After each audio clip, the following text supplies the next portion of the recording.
কোনো এমন একটা জায়গা যেখানে মিথ্যে ভরসা দিয়ে সান্ত্বনা দেওয়া হয় না। এক মিনিট, তুমি এইরকম ভারী ভারী শব্দ ব্যবহার করে আমাকে ভয় পাইয়ে দিও না। তুমি খুব ভালো করে জানো যদি তুমি চলে যাও তাহলে আমিও মরে যাব। তোমার কাকিমাও চিন্তা করে দেখবার সময় নিয়েছে, ও মেনে নেবে। কমপক্ষে ততক্ষণ তো তুমি অপেক্ষা করো। উনি একদম ঠিকই বলেছেন, তোমার মাকে একটু সময় দেওয়া উচিত।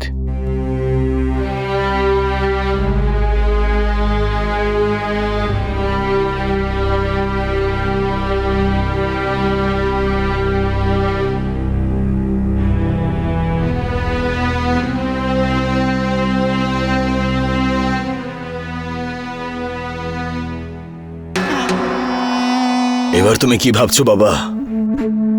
আরে একটু দম তো নিতে দাও। এটা তো মাথায় ঢুকে গেছে যে ক্যালকুলেশন যা করেছিলাম যে আমার ইলেকশন জিতবার জন্য কবিরকে দরকার আছে আর কবিরের জ্যোতিকে দরকার। এই হিসাব মেলাতে গেলে আমার জ্যোতিকেও দরকার।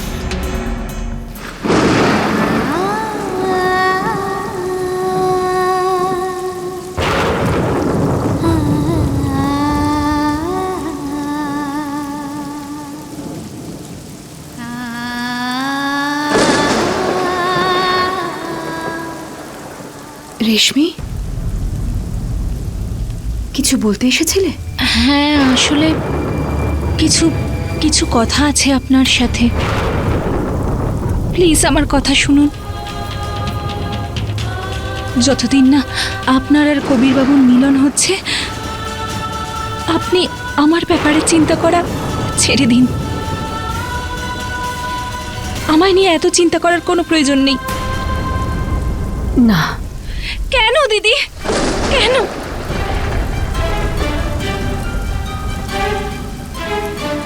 রেশমি,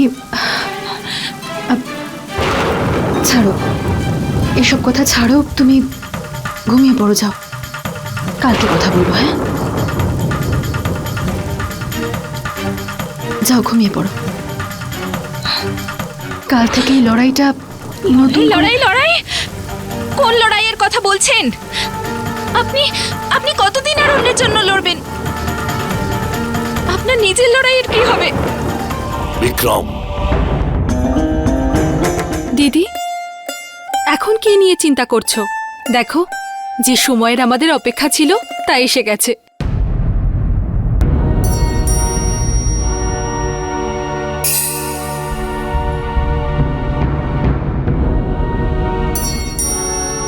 ওহো দিদি, তুমি এখনো রেশমির কথাই ভাবছো? রেশমি, তুমি বোঝাও না দিদিকে প্লিজ। হ্যাঁ দিদি, এবার আপনি সবকিছু ভুলে গিয়ে হাসি মুখে নিজের নতুন জীবনের দিকে এগিয়ে যাবেন।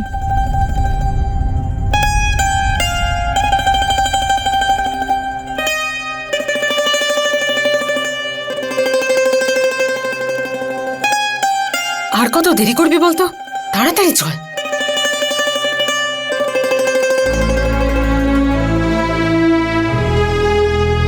আপনি সবসময় আমার পাশে থেকেছেন, কিন্তু আজকের পর থেকে আমার বাকি জীবনের লড়াইটা আমি একাই লড়ব দিদি।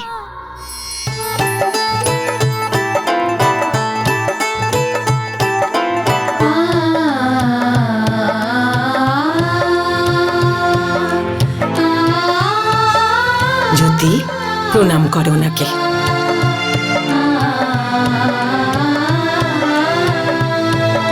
না না না না মা, না।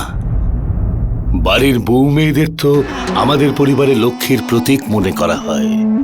5 হবার কোনো দরকার নেই। আমার আশীর্বাদ সব সময় তোমার সঙ্গে আছে।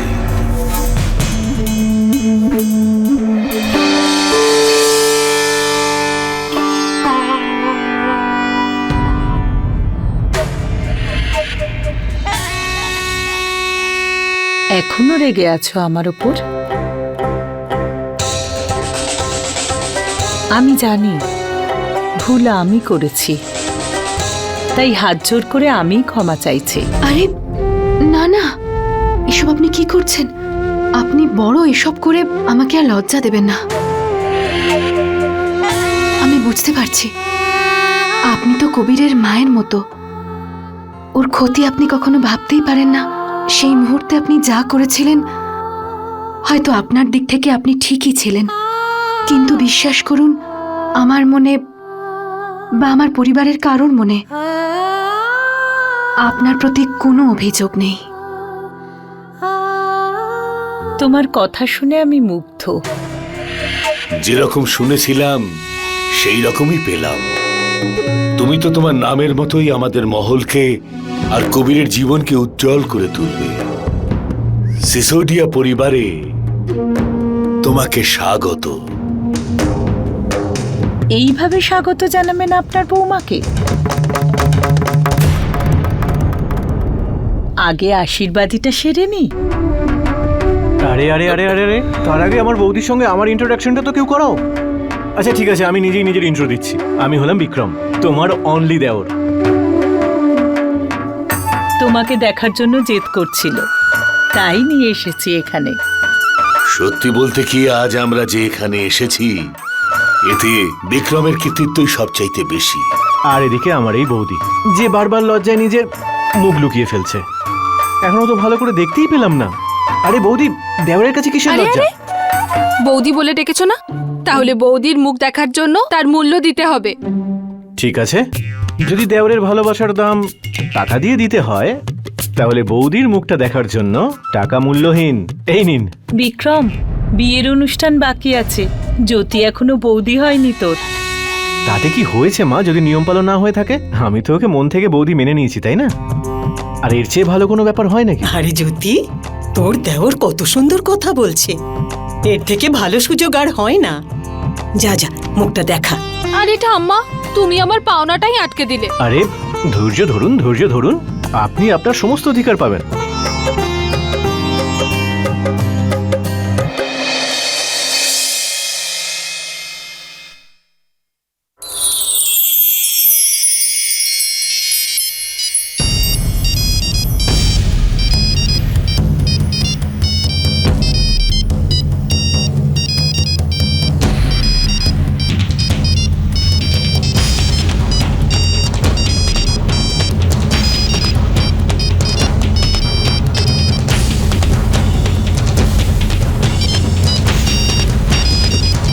ফোনটা তোলো রাজ, ফোনটা তোলো।